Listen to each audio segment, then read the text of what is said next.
सज्जनों, वृंदावन सौ वन नहीं, नंदगांव सौ गांव नहीं, वंशी वट सौ वट नहीं, और कृष्ण नाम सौ नाम नहीं। राधा मेरी स्वामिनी, मैं राधे को दास, जन्म जन्म मोहि दीजिए श्री वृंदावन को वास। वृंदावन की वृक्ष को मरम न जाने कोई, डाल डाल और पात पात पे श्री राधे राधे हो। राधा राधा कहते ही सब बाधा मिट जाए, कोटि जन्म की आपदा नाम लिए सो जाए। राधा राधा कहने से, राधा राधा कहते ही हमारी सारी बाधाएं मिट जाती हैं और जन्म जन्मांतर के जो पाप होते हैं वो सब नष्ट हो जाते हैं। सज्जनों, क्या आपको पता है कि राधा नाम की महिमा क्या है? एक भक्त के मन में यह प्रश्न पूछने का यह प्रश्न आया कि राधा नाम की महिमा क्या है, और उसकी उसी समय मृत्यु भी हो गई। तो जब वह यमराज के पास गया तो उसने पूछा कि राधा नाम की महिमा क्या है। यमराज से पूछा, यमराज ने कहा कि राधा नाम की महिमा क्या है। यमराज को नहीं पता। यमराज ने कहा चलो ब्रह्मा जी से जाकर पूछते हैं। अभी यमराज उसकी पालकी को लेकर चला।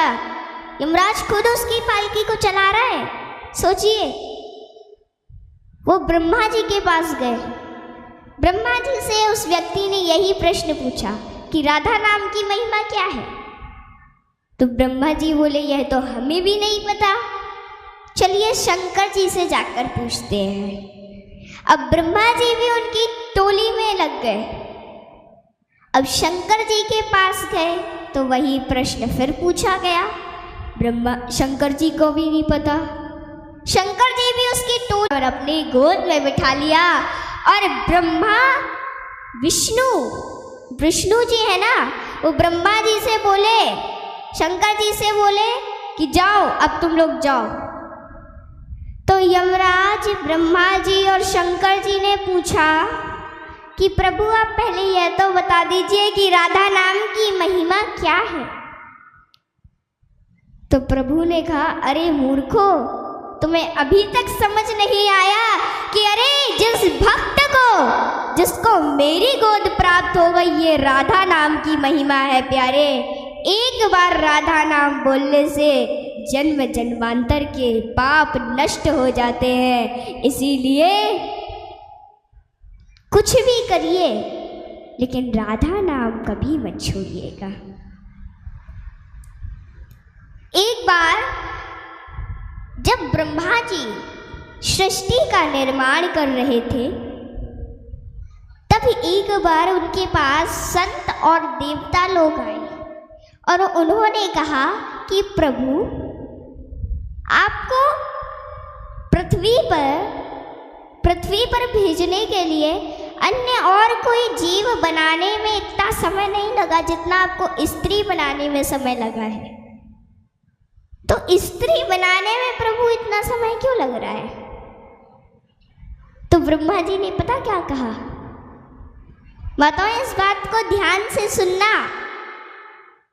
ब्रह्मा जी ने कहा कि अन्य कोई जीव इसलिए इतना समय नहीं लगा उसे बनाने में क्योंकि वो सबके दुख को नहीं सह सकता है, लेकिन स्त्री को बनाने में इतना समय इसलिए लग रहा है कि वो सबके दुख को सह सकती है और खुद भूखी रहकर अपने परिवार को भूखा नहीं रहने सकती, और वह खुद नहीं सोएगी लेकिन अपने परिवार को जरूर सुलाएगी, अपना कष्ट किसी को नहीं बताएगी, दूसरों को पीड़ा नहीं देगी और दूसरों की पीड़ा का हरण कर लेगी।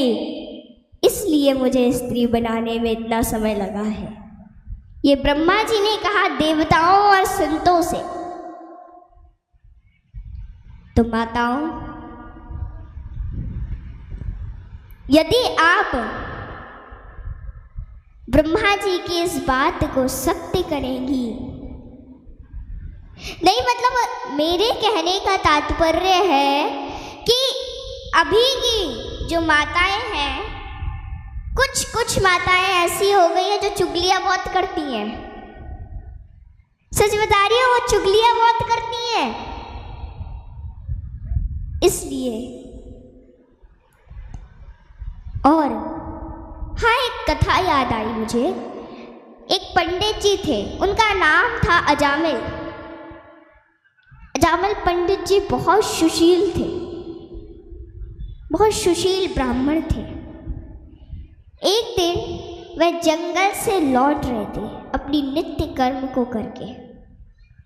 तो अब जब वह जंगल से लौट रहे थे तो हमारे मन में काम प्रवेश करने के दो मार्ग होते हैं, पहला आँख और दूसरा कान। यदि हम आँख से गंदा विचित्र दृश्य देखेंगे तो हमारे मन में काम प्रवेश होगा, और यदि हम कान से गंदा विचित्र संगीत सुनेंगे तो हमारे मन में काम प्रवेश होगा।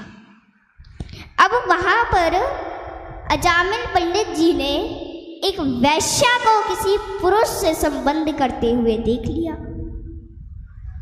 तो अब अजामिल पंडित जी के मन में काम प्रवेश हो गया।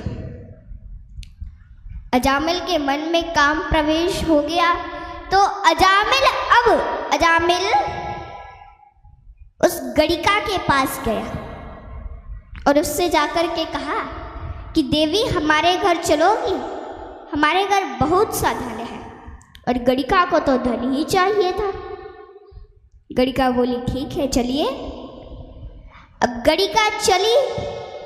अब जब घर पहुंची तो जैसे ही घर में प्रवेश करने लगी तो जो अजामिल की पत्नी और बेटा थे ना, वो बाहर आए। तो गणिका ने जैसे ही देखा तो अजामिल से पूछा कि ये कौन है? तो वो अजामिल बोला कि यह मेरी पत्नी और यह मेरा बेटा है। गणिका ने कहा कि अगर यदि ये यहाँ रहेंगे तो मैं नहीं रहूँगी, और अगर मैं रहूँगी तो ये यहाँ नहीं रहेंगे। अब चुन लो किसको रखना है। तो अब गणिका के सौंदर्य पर मोहित होकर अजामिल ने अपनी परम सुशील पत्नी का त्याग कर दिया। अजामिल में गुण तो थे। अब सुबह स्नान करके और जैसे ही पूजा करने के लिए बैठा, भक्ति करने के लिए बैठा, तो तुरंत वहां पे गणिका आ गई और डांट कर बोली कि ये क्या भजन करने बैठ गए हो? ये पूजा पाठ करने से धन वन नहीं आता। जाओ जाकर धन कमा कर लाओ। अब परम सुशील ब्राह्मण चोरी करने लगा। चोरी करते करते डाका डालने लगा। अब डाकू अजामिल के नाम से जाना जाने लगा। उसके माथे पर काली पट्टी और हाथ में नंगी तलवार रहती थी। और जब भी घर से बाहर रह जाता था ना, तो लोग अपने घरों के दरवाजे बंद कर लेते थे, दुकानें बंद कर देते थे। इतना डर था लोगों के मन में। और अजामिल के नगर में यदि कोई बच्चा रात में रोता तो माँ कहती कि बेटा शांत हो जा, वरना डाकू अजामिल आ जाएगा। बहुत डर था लोगों के मन में। एक दिन अयोध्या से कुछ संत श्री धाम वृंदावन की ओर आ रहे थे और संतों की मंडली भजन कीर्तन करते हुए आ रही थी। पहले तो संत पैदल ही चलते थे, अब उसमें एक अध्यक्ष जी और बाकी सब शिष्य थे।